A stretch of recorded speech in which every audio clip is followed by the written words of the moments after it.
თუ გეტყვი რომ ბეტონის ყველაზე დიდი სისუსტე დროა, მაგრამ მოითმინე აგიხსნი რატო.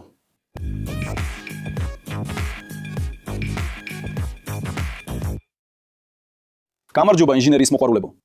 ბეტონი ერთ-ერთი ყველაზე ხშირად გამოყენებული მასალაა თანამედროვე ინჟინერიის ისტორიაში და ალბათ თითქმის ყველაფერშია, რასაც შენს გარშემო ხედავ. შენობები, ხიდები, კაშხლები, გზები და თუნდაც ქალაქების ტროტუარები. ის გამძლეა, მრავალმხრივია და ადვილად იღებს ფორმას. ამიტომაც გახდა მშენებლობების საფუძველი მთელ მსოფლიოში. მაგრამ თუ გეტყვი რომ მთელი ამ სიმტკიცის მიუხედავად ბეტონს ჰყავს ჩუმი და გარდაუვალი მტერი, დღეს გაჩვენებ, რატომ არის ბეტონის ყველაზე დიდი სისუსტე სწორედ დრო და როგორ ხდება ეს ნელა, ეტაპობრივად და თითქმის შეუმჩნევლად. მაგრამ ბოლოს და ბოლოს, რატომ წარმოადგენს დრო ასეთი დიდ საფრთხეს ბეტონისთვის? პასუხი თავად იმ ქიმიურ პროცესშია, რომელიც ამ მასალის წარმოშობას იწვევს. როდესაც ულევთ ცემენტს, წყალს, ქვიშას და ღორს, ხდება რეაქცია, რომელსაც ჰიდრატაცია ეწოდება. ეს რეაქცია, რომელიც ბეტონს ამაგრებს და გამძლეს ხდის. თუმცა ეს პროცესი რამდენიმე საათში ან დღეში არ სრულდება, როგორც ბევრს გონია. სინამდვილეში ბეტონი რეაქციას 10 წლეულების განმავლობაში აგრძელებს. და სწორედ ეს თვისება, რომელიც მის გამძლეობას ზრდის, მომავალში პრობლემების გაჩენის შესაძლებლობასაც ქმნის. წლების განმავლობაში ბეტონის შიდა მიკროსტრუქტურა განაგზობს ცვლილებას და ეს დაგროვილი ცვლილებები შეიძლება მის გამძლეობას საფრთხე შეუქმნას. მაგრამ რა ხდება ბეტონის შიგნით, როცა ის ძველდება?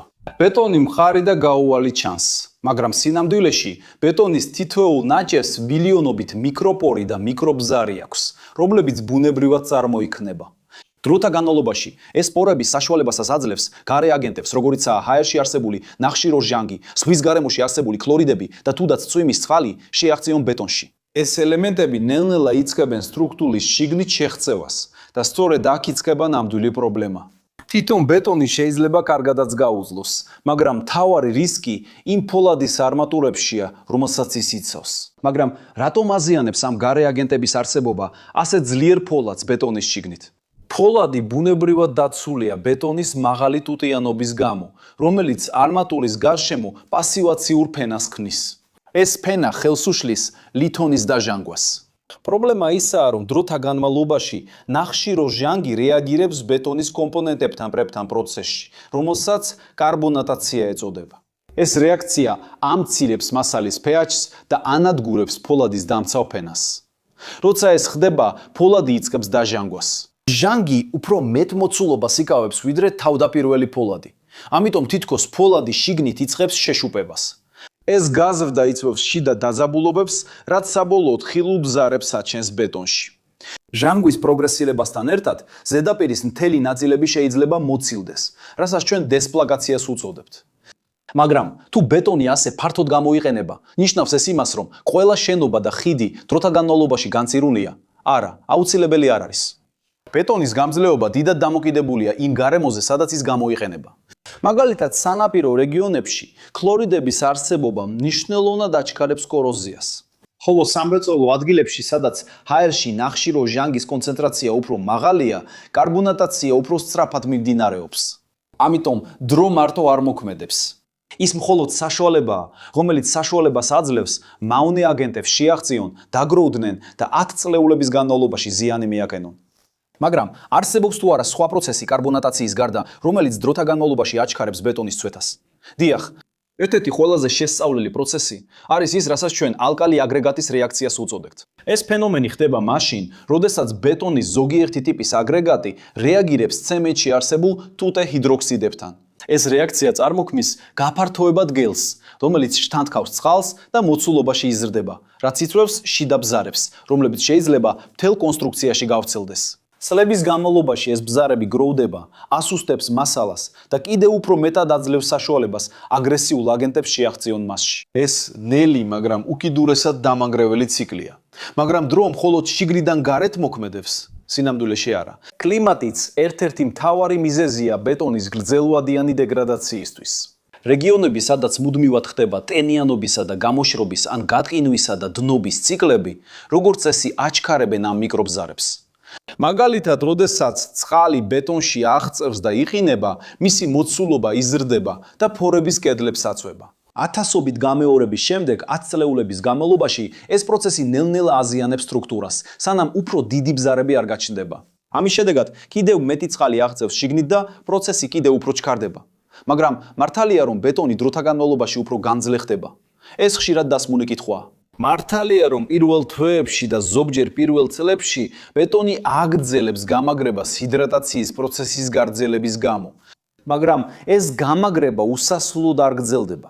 გარკვეული დროის შემდეგ ბეტონის პროცესი იმდენად ნელდება, რომ მნიშვნელოვანი გამაგრება აღარ ხდება. ამ ეტაპიდან დეგრადაციის მექანიზმები იწყებენ უფრო სწრაფად მოქმედებას, ვიდრე ჰიდრატაცია შეძლებს ამის კომპენსირებას.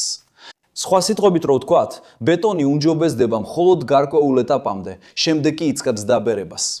მაგრამ შესაძლებელია თუ არა წინასწარ განვსაზღვროთ, რამდენ ხანს გაძლებს ბეტონის კონსტრუქცია. დიახ, და ეს საკითხი ძალიან საფუძვლიანად არის შესწავლილი თანამედროვე ინჟინერიაში.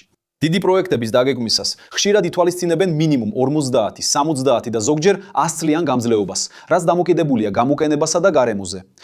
ეს გამოთვლა ითვალისწინებს ისეთ ფაქტორებს, როგორიცაა მასალების ხარისხი, არმატურის დაფარვა, ცემენტის ტიპი, გარემოს აგრესიულობა და შესრულების მეთოდები. ამიტომ დრო დაუმარცხებელი მტერი არ არის. ის მხოლოდ მაშინ ხდება პრობლემა, როცა კონსტრუქცია არ არის მის გათვალისწინებით დაპროექტებული. მაგრამ თუ დრო ამდენ ზიანს აყენებს ბეტონს, არ არსებობს მეთოდები ამ პროცესის შესანელებლად. საქმე იმაშია, რომ არსებობს და თანაც ბევრი. სპეციალური დანამატების გამოყენება, რომლებიც ამცირებს გამტარობას, შესაბამისი აგრეგატების შერჩევა, დამცავი საფარების დატანა და ფოლადის დამცავი ბეტონის ფენის გაზრდა რამდენიმე სტრატეგიაა.